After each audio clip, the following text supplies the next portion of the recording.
IOA ಅಧ್ಯಕ್ಷೆ PT Usha ಜೊತೆ ಪ್ರಧಾನಿ ಮೋದಿ ಮಾತುಕತೆ ನಡೆಸಿದ್ದಾರೆ. ಭಾರತೀಯ ಒಲಿಂಪಿಕ್ ಸಂಸ್ಥೆಯ ಮುಖ್ಯಸ್ಥಿಯಾಗಿರುವ ಪಿಟಿ ಉಷಾ ಅವರ ಜೊತೆಯಲ್ಲಿ ಮಾತುಕತೆ ನಡೆಸಿದ್ದಾರೆ. ಬೇರೆ ಏನಾದರೂ ಸಹಾಯದ ಅವಶ್ಯಕತೆ ಇದೆಯಾ, ಸರ್ಕಾರದ ಕಡೆಯಿಂದ ಮಾಡಬೇಕಾಗಿರೋ ಏನಾದರೂ ಸೌಲಭ್ಯಗಳ ವ್ಯವಸ್ಥೆ ಇದ್ರೆ ದಯಮಾಡಿ ತಿಳಿಸಿ ಅಂತ ಹೇಳಿ ಪಿಟಿ ಉಷಾ ಅವರ ಜೊತೆಯಲ್ಲಿ ಪ್ರಧಾನಿ ಮೋದಿ ಮಾತನಾಡಿದ್ದಾರೆ. ಪೂಗಾಟ ಅನರ್ಹ, ಬಲವಾಗಿ ಖಂಡಿಸುವಂತೆ ಸೂಚನೆಯನ್ನ ನೀಡಿದ್ದಾರೆ. ಇದೆಲ್ಲದರ ನಡುವೆ ಲಭ್ಯವಾಗ್ತಿರುವ ಮಾಹಿತಿ, ಯಾವುದೇ ಪದಕ ಸಿಗೋದಿಲ್ಲ ವಿನೇಶ್ ಅವರಿಗೆ.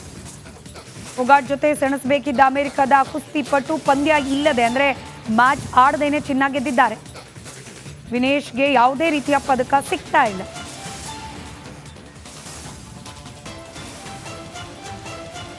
ಡೀಟೇಲ್ಸ್ ನಮ್ಮ ಪ್ರತಿನಿಧಿ ರಂಜಿತ್ ನೀಡ್ತಾ ಇದ್ರು. ರಂಜಿತ್ ಹೇಳ್ತಾ ಇದ್ರಿ ನೋಡಿ, ಮೋದಿ ಅವರು ಕೂಡ ಸಂಪೂರ್ಣ ಬೆಂಬಲವನ್ನ ವ್ಯಕ್ತಪಡಿಸಿದ್ದಾರೆ. ಜೊತೆಗೆ ಪಿಟಿ ಉಷಾ ಅವರ ಜೊತೆಯಲ್ಲೂ ಕೂಡ ಮಾತುಕತೆ ನಡೆಸಿದ್ದಾರೆ.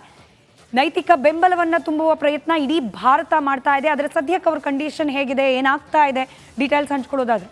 ಖಂಡಿತವಾಗ್ಲೂ ಕೂಡ ಸ್ಮಿತಾ ಅವರು ಡಿಹೈಡ್ರೇಷನ್ ಇಂದಾಗಿ ಈಗ ಆಸ್ಪತ್ರೆಗೆ ದಾಖಲಾಗಿದ್ದಾರೆ ಅನ್ನೋ ವಿಚಾರ ತಿಳಿದು ಬಂದಿದೆ. ಪ್ರಧಾನಿ ನರೇಂದ್ರ ಮೋದಿ ಅವರು ಸೇರಿದಂತೆ ಎಲ್ಲರೂ ಕೂಡ ಈಗ ಅವರಿಗೆ ಒಂದು ನೈತಿಕ ಸ್ಥೈರ್ಯವನ್ನು ತುಂಬುವ ಪ್ರಯತ್ನವನ್ನ ಮಾಡ್ತಾ ಇದ್ದಾರೆ. ಯಾಕಂತ ಹೇಳಿದ್ರೆ ಇಂಥದ್ದೊಂದು ಒಲಿಂಪಿಕ್ಗೆ ವಿನೇಶ್ ಪೊಗಾಟ್ ಅವರು ಆಯ್ಕೆ ಆಗಬೇಕಾದ್ರೆ ಅದರ ಹಿಂದಿನ ಒಂದಿಷ್ಟು ತಯಾರಿಗಳಾಗಿರ್ಬೋದು, ಪ್ರಾಕ್ಟೀಸ್ ಆಗಿರ್ಬೋದು, ಅದು ಹೇಳಲಿಕ್ಕೆ ಸಾಧ್ಯ ಇಲ್ಲ. ಈಗ ಫೈನಲ್ ಹಂತದವರೆಗೂ ಕೂಡ ಬಂದು ಈಗ ಡಿಸ್ಕ್ವಾಲಿಫೈ ಅಂತ ಹೇಳಿದ್ರೆ ಅವ್ರು ಎಷ್ಟು ನೋವಾಗಿರುತ್ತೆ ಅನ್ನೋದನ್ನ ನಾವಿಲ್ಲಿ ಅರ್ಥ ಮಾಡ್ಕೊಳ್ಬೇಕು. ಇವತ್ತು ಇಡೀ ದೇಶವೇ ಹಿಂಗಾಯ್ತಲ್ಲ ಅಂತ ಹೇಳಿ ಇವತ್ತು ಯೋಚನೆ ಮಾಡ್ತಾ ಇದೆ. ಅದು 50 kg ವಿಭಾಗದ ಕುಸ್ತಿ ಮ್ಯಾಚ್ ಆಗಿತ್ತು. ಅದು ಫೈನಲ್ ಇವತ್ತು ರಾತ್ರಿ 10 ಗಂಟೆಗೆ ನಡಿಬೇಕಾಗಿತ್ತು. ಆದ್ರೆ ಇವರ ವೆಯ್ಟ್ 100 ಗ್ರಾಮ್ ಗೈನ್ ಇದೆ ಅನ್ನೋ ಕಾರಣಕ್ಕೋಸ್ಕರ ಅವ್ರನ್ನ ಡಿಸ್ಕ್ವಾಲಿಫೈ ಮಾಡಿರೋದು. ಹಾಗಾದ್ರೆ ಈಗ ಒಬ್ರು ಮಾತ್ರ ಫೈನಲ್. ಈಗ ಇಬ್ರು ವಿನೇಶ್ ಪೊಗಾಟ್ ಸೇರಿದಂತೆ ಇನ್ನೊಬ್ರು ಕ್ರೀಡಾಪಟು ಕೂಡ ಫೈನಲ್ ನಲ್ಲಿ ಇದ್ರು. ಆದ್ರೆ ಈಗ ಇವರು ಡಿಸ್ಕ್ವಾಲಿಫೈ ಆಗಿರೋದ್ರಿಂದ ಇದನ್ನ ಹೇಗೆ ಪರಿಗಣಿಸ್ತಾರೆ ಅನ್ನೋದು ಈಗಿರುವಂತ ಭಾರಿ ಕುತೂಹಲ. ನನ್ನ ಜೊತೆಯಲ್ಲಿ ನಮ್ಮ ಕಲೀಗ ಕ್ರೀಡಾ ವರದಿಗಾರ್ತಿ ಸುಮಾ ಕೂಡ ಇದ್ದಾರೆ. ಅವ್ರನ್ನು ಕೂಡ ಮಾತಾಡ್ಸೋಣ. ಸುಮಾ, ಇದು ಯಾವ ರೀತಿಯಾಗಿ ಪರಿಗಣಿಸ್ತಾರೆ, ಮತ್ತೆ ಇದು ಏನಾಗ್ಬೋದು, ಯಾವುದೇ ಪದಕ ಇಲ್ಲದೆ ಹೊರಗಡೆ ಬರ್ತಾರೆ ಹೇಗೆ ಅಂತ? ಸುಮಾ, ಹೌದು, ಪದಕ ಅಂತೂ ಗ್ಯಾರಂಟಿ ಸಿಗೋದಿಲ್ಲ ರಂಜಿತ್. ಯಾಕೆ ಅಂತಂದ್ರೆ ಅವರು ಡಿಸ್ಕ್ವಾಲಿಫೈ ಆಗಿದ್ದಾರೆ. ನಿನ್ನೆ ಸೆಮಿಫೈನಲ್ ಮ್ಯಾಚ್ ಅಲ್ಲಿ ಗೆದ್ದು ಅವರು ಫೈನಲ್ಗೆ ಎಂಟ್ರಿ ಕೊಟ್ಟಿದ್ರು. ಈಗ ಅವರನ್ನ ಡಿಸ್ಕ್ವಾಲಿಫೈ ಮಾಡಿದೆ. ಇದನ್ನ ನಮ್ಮ ಭಾರತ ಒಲಿಂಪಿಕ್ ಅಸೋಸಿಯೇಷನ್ ಕೂಡ ಅದನ್ನ ದೃಢೀಕರಿಸಿದೆ.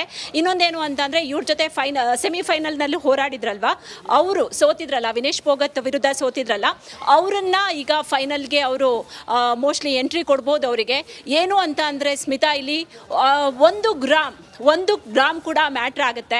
ಇಲ್ಲಿ ವಿನೇಶ್ ಪೊಗಾಟ್ ಅವರು 100 ಗ್ರಾಮ್ ಹೆಚ್ಚಿನ ತೂಕ ಇದೆ ಅನ್ನೋ ಕಾರಣಕ್ಕೆ ಅವರನ್ನು ಡಿಸ್ಕ್ವಾಲಿಫೈ ಮಾಡಿದ್ದಾರೆ. ಯಾರೂ ಕೂಡ ಇದನ್ನು ಎಕ್ಸ್ಪೆಕ್ಟ್ ಮಾಡಿರಲಿಲ್ಲ. ಯಾಕಂತಂದರೆ ನಿನ್ನೆ ಅವರು ವಿಶ್ವದ ನಂಬರ್ 1 ಬಾಕ್ಸರ್ ಸುಸಾಕಿ ಅವರನ್ನು ಸೋಲಿಸಿದ್ರು ಪ್ರೀ ಕ್ವಾರ್ಟರ್ ಫೈನಲ್ನಲ್ಲಿ.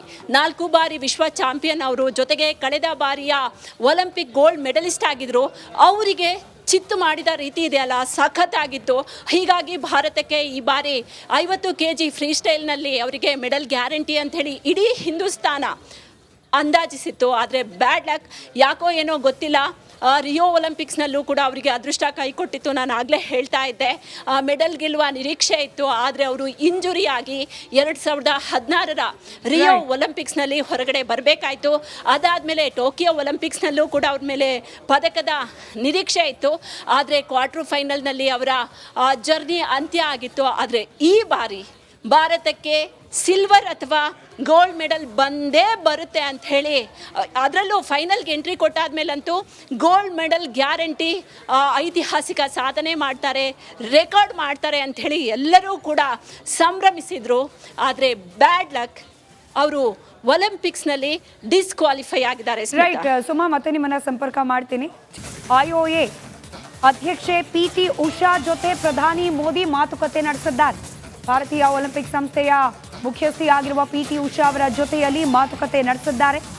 ಬೇರೆ ಏನಾದರೂ ಸಹಾಯದ ಅವಶ್ಯಕತೆ ಇದೆಯಾ, ಸರ್ಕಾರದ ಕಡೆಯಿಂದ ಮಾಡಬೇಕಾಗಿರೋ ಏನಾದರೂ ಸೌಲಭ್ಯಗಳ ವ್ಯವಸ್ಥೆ ಇದ್ರೆ ದಯಮಾಡಿ ತಿಳಿಸಿ ಅಂತ ಹೇಳಿ ಪಿಟಿ ಉಷಾ ಅವರ ಜೊತೆಯಲ್ಲಿ ಪ್ರಧಾನಿ ಮೋದಿ ಮಾತನಾಡಿದ್ದಾರೆ. ಪೊಗಾಟ್ ಅನರ್ಹ, ಬಲವಾಗಿ ಖಂಡಿಸುವಂತೆ ಸೂಚನೆಯನ್ನ ನೀಡಿದ್ದಾರೆ. ಇದೆಲ್ಲದರ ನಡುವೆ ಲಭ್ಯವಾಗ್ತಿರುವ ಮಾಹಿತಿ, ಯಾವುದೇ ಪದಕ ಸಿಗೋದಿಲ್ಲ ವಿನೇಶ್ ಅವರಿಗೆ. ಪೊಗಾಟ್ ಜೊತೆ ಸೆಣಸಬೇಕಿದ್ದ ಅಮೆರಿಕದ ಕುಸ್ತಿಪಟು ಪಂದ್ಯ ಇಲ್ಲದೆ ಅಂದ್ರೆ ಮ್ಯಾಚ್ ಆಡದೇನೆ ಚಿನ್ನ ಗೆದ್ದಿದ್ದಾರೆ. ವಿನೇಶ್ಗೆ ಯಾವುದೇ ರೀತಿಯ ಪದಕ ಸಿಗ್ತಾ ಇಲ್ಲ.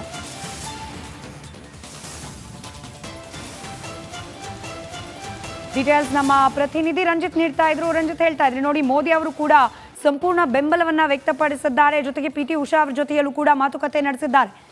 ನೈತಿಕ ಬೆಂಬಲವನ್ನ ತುಂಬುವ ಪ್ರಯತ್ನ ಇಡೀ ಭಾರತ ಮಾಡ್ತಾ ಇದೆ. ಅದರ ಸದ್ಯಕ್ಕೆ ಅವ್ರ ಕಂಡೀಷನ್ ಹೇಗಿದೆ, ಏನಾಗ್ತಾ ಇದೆ, ಡೀಟೇಲ್ಸ್ ಹಂಚ್ಕೊಳ್ಳೋದಾದ್ರೆ ಖಂಡಿತವಾಗ್ಲೂ ಕೂಡ ಸ್ಮಿತಾ ಅವರು ಡಿಹೈಡ್ರೇಷನ್ ಇಂದಾಗಿ ಈಗ ಆಸ್ಪತ್ರೆಗೆ ದಾಖಲಾಗಿದ್ದಾರೆ ಅನ್ನೋ ವಿಚಾರ ತಿಳಿದು ಬಂದಿದೆ. ಪ್ರಧಾನಿ ನರೇಂದ್ರ ಮೋದಿ ಅವರು ಸೇರಿದಂತೆ ಎಲ್ಲರೂ ಕೂಡ ಈಗ ಅವರಿಗೆ ಒಂದು ನೈತಿಕ ಸ್ಥೈರ್ಯವನ್ನ ತುಂಬುವ ಪ್ರಯತ್ನವನ್ನ ಮಾಡ್ತಾ ಇದ್ದಾರೆ. ಯಾಕಂತ ಹೇಳಿದ್ರೆ ಇಂಥದ್ದೊಂದು ಒಲಿಂಪಿಕ್ಗೆ ವಿನೇಶ್ ಫೋಗಟ್ ಅವರು ಆಯ್ಕೆ ಆಗಬೇಕಾದ್ರೆ ಅದರ ಹಿಂದಿನ ಒಂದಿಷ್ಟು ತಯಾರಿಗಳಾಗಿರ್ಬೋದು, ಪ್ರಾಕ್ಟೀಸ್ ಆಗಿರ್ಬೋದು, ಅದು ಹೇಳಲಿಕ್ಕೆ ಸಾಧ್ಯ ಇಲ್ಲ. ಈಗ ಫೈನಲ್ ಹಂತದವರೆಗೂ ಕೂಡ ಬಂದು ಈಗ ಡಿಸ್ಕ್ವಾಲಿಫೈ ಅಂತ ಹೇಳಿದ್ರೆ ಅವ್ರು ಎಷ್ಟು ನೋವಾಗಿರುತ್ತೆ ಅನ್ನೋದನ್ನ ನಾವಿಲ್ಲಿ ಅರ್ಥ ಮಾಡ್ಕೊಳ್ಬೇಕು. ಇವತ್ತು ಇಡೀ ದೇಶವೇ ಹಿಂಗಾಯ್ತಲ್ಲ ಅಂತ ಹೇಳಿ ಇವತ್ತು ಯೋಚನೆ ಮಾಡ್ತಾ ಇದೆ. ಅದು 50 kg ವಿಭಾಗದ ಕುಸ್ತಿ ಮ್ಯಾಚ್ ಆಗಿತ್ತು. ಅದು ಫೈನಲ್ ಇವತ್ತು ರಾತ್ರಿ 10 ಗಂಟೆಗೆ ನಡಿಬೇಕಾಗಿತ್ತು. ಆದ್ರೆ ಇವರ ವೆಯ್ಟ್ 100 ಗ್ರಾಮ್ ಗೈನ್ ಇದೆ ಅನ್ನೋ ಕಾರಣಕ್ಕೋಸ್ಕರ ಅವ್ರನ್ನ ಡಿಸ್ಕ್ವಾಲಿಫೈ ಮಾಡಿರೋದು. ಹಾಗಾದ್ರೆ ಈಗ ಒಬ್ರು ಮಾತ್ರ ಫೈನಲ್. ಈಗ ಇಬ್ರು ವಿನೇಶ್ ಫೋಗಟ್ ಸೇರಿದಂತೆ ಇನ್ನೊಬ್ರು ಕ್ರೀಡಾಪಟು ಕೂಡ ಫೈನಲ್ ನಲ್ಲಿ ಇದ್ರು. ಆದ್ರೆ ಈಗ ಇವರು ಡಿಸ್ಕ್ವಾಲಿಫೈ ಆಗಿರೋದ್ರಿಂದ ಇದನ್ನ ಹೇಗೆ ಪರಿಗಣಿಸ್ತಾರೆ ಅನ್ನೋದು ಈಗಿರುವಂತ ಭಾರಿ ಕುತೂಹಲ. ನನ್ನ ಜೊತೆಯಲ್ಲಿ ನಮ್ಮ ಕಲೀಗ ಕ್ರೀಡಾ ವರದಿಗಾರ್ತಿ ಸುಮಾ ಕೂಡ ಇದ್ದಾರೆ. ಅವ್ರನ್ನೂ ಕೂಡ ಮಾತಾಡ್ಸೋಣ. ಸುಮಾ, ಇದು ಯಾವ ರೀತಿಯಾಗಿ ಪರಿಗಣಿಸ್ತಾರೆ, ಮತ್ತೆ ಇದು ಏನಾಗ್ಬೋದು, ಯಾವುದೇ ಪದಕ ಇಲ್ಲದೆ ಹೊರಗಡೆ ಬರ್ತಾರೆ ಹೇಗೆ ಅಂತ ಸುಮಾ? ಹೌದು, ಪದಕ ಅಂತೂ ಗ್ಯಾರಂಟಿ ಸಿಗೋದಿಲ್ಲ ರಂಜಿತ್. ಯಾಕೆ ಅಂತಂದ್ರೆ ಅವರು ಡಿಸ್ಕ್ವಾಲಿಫೈ ಆಗಿದ್ದಾರೆ. ನಿನ್ನೆ ಸೆಮಿಫೈನಲ್ ಮ್ಯಾಚ್ ಅಲ್ಲಿ ಗೆದ್ದು ಅವರು ಫೈನಲ್ಗೆ ಎಂಟ್ರಿ ಕೊಟ್ಟಿದ್ರು. ಈಗ ಅವರನ್ನ ಡಿಸ್ಕ್ವಾಲಿಫೈ ಮಾಡಿದೆ. ಇದನ್ನ ನಮ್ಮ ಭಾರತ ಒಲಿಂಪಿಕ್ ಅಸೋಸಿಯೇಷನ್ ಕೂಡ ಅದನ್ನ ದೃಢೀಕರಿಸಿದೆ. ಇನ್ನೊಂದೇನು ಅಂತಂದ್ರೆ ಇವ್ರ ಜೊತೆ ಸೆಮಿಫೈನಲ್ ನಲ್ಲಿ ಹೋರಾಡಿದ್ರಲ್ವಾ, ಅವರು ಸೋತಿದ್ರಲ್ಲ, ವಿನೇಶ್ ಫೋಗಟ್ ವಿರುದ್ಧ ಸೋತಿದ್ರಲ್ಲ, ಅವರನ್ನ ಈಗ ಫೈನಲ್ಗೆ ಅವರು ಮೋಸ್ಟ್ಲಿ ಎಂಟ್ರಿ ಕೊಡ್ಬೋದು. ಅವರಿಗೆ ಏನು ಅಂತ ಅಂದ್ರೆ ಸ್ಮಿತಾ, ಇಲ್ಲಿ 1 ಗ್ರಾಮ್ ಕೂಡ ಮ್ಯಾಟ್ರ್ ಆಗುತ್ತೆ. ಇಲ್ಲಿ ವಿನೇಶ್ ಫೋಗಟ್ ಅವರು 100 ಗ್ರಾಮ್ ಹೆಚ್ಚಿನ ತೂಕ ಇದೆ ಅನ್ನೋ ಕಾರಣಕ್ಕೆ ಅವರನ್ನು ಡಿಸ್ಕ್ವಾಲಿಫೈ ಮಾಡಿದ್ದಾರೆ. ಯಾರೂ ಕೂಡ ಇದನ್ನು ಎಕ್ಸ್ಪೆಕ್ಟ್ ಮಾಡಿರಲಿಲ್ಲ. ಯಾಕಂತಂದರೆ ನಿನ್ನೆ ಅವರು ವಿಶ್ವದ ನಂಬರ್ 1 ಬಾಕ್ಸರ್ ಸುಸಾಕಿ ಅವರನ್ನು ಸೋಲಿಸಿದ್ರು ಪ್ರೀ ಕ್ವಾರ್ಟರ್ ಫೈನಲ್ನಲ್ಲಿ. 4 ಬಾರಿ ವಿಶ್ವ ಚಾಂಪಿಯನ್ ಅವರು, ಜೊತೆಗೆ ಕಳೆದ ಬಾರಿಯ ಒಲಿಂಪಿಕ್ ಗೋಲ್ಡ್ ಮೆಡಲಿಸ್ಟ್ ಆಗಿದ್ರು. ಅವರಿಗೆ ಚಿತ್ತು ಮಾಡಿದ ರೀತಿ ಇದೆಯಲ್ಲ, ಸಖತ್ತಾಗಿತ್ತು. ಹೀಗಾಗಿ ಭಾರತಕ್ಕೆ ಈ ಬಾರಿ 50 kg ಫ್ರೀ ಸ್ಟೈಲ್ನಲ್ಲಿ ಅವರಿಗೆ ಮೆಡಲ್ ಗ್ಯಾರಂಟಿ ಅಂಥೇಳಿ ಇಡೀ ಹಿಂದೂಸ್ತಾನ ಅಂದಾಜಿಸಿತ್ತು. ಆದರೆ ಬ್ಯಾಡ್ ಲಕ್, ಯಾಕೋ ಏನೋ ಗೊತ್ತಿಲ್ಲ, ರಿಯೋ ಒಲಿಂಪಿಕ್ಸ್ನಲ್ಲೂ ಕೂಡ ಅವರಿಗೆ ಅದೃಷ್ಟ ಕೈ ಕೊಟ್ಟಿತ್ತು. ನಾನು ಆಗಲೇ ಹೇಳ್ತಾ ಇದ್ದೆ, ಮೆಡಲ್ ಗೆಲ್ಲುವ ನಿರೀಕ್ಷೆ ಇತ್ತು. ಆದರೆ ಅವರು ಇಂಜುರಿ ಆಗಿ 2016ರ ರಿಯೋ ಒಲಿಂಪಿಕ್ಸ್ನಲ್ಲಿ ಹೊರಗಡೆ ಬರಬೇಕಾಯಿತು.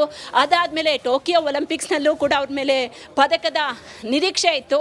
ಆದರೆ ಕ್ವಾರ್ಟರ್ ಫೈನಲ್ನಲ್ಲಿ ಅವರ ಜರ್ನಿ ಅಂತ್ಯ ಆಗಿತ್ತು. ಆದರೆ ಈ ಬಾರಿ ಭಾರತಕ್ಕೆ ಸಿಲ್ವರ್ ಅಥವಾ ಗೋಲ್ಡ್ ಮೆಡಲ್ ಬಂದೇ ಬರುತ್ತೆ ಅಂತ ಹೇಳಿ, ಅದರಲ್ಲೂ ಫೈನಲ್ಗೆ ಎಂಟ್ರಿ ಕೊಟ್ಟಾದ್ಮೇಲಂತೂ ಗೋಲ್ಡ್ ಮೆಡಲ್ ಗ್ಯಾರಂಟಿ, ಐತಿಹಾಸಿಕ ಸಾಧನೆ ಮಾಡ್ತಾರೆ, ರೆಕಾರ್ಡ್ ಮಾಡ್ತಾರೆ ಅಂಥೇಳಿ ಎಲ್ಲರೂ ಕೂಡ ಸಂಭ್ರಮಿಸಿದರು.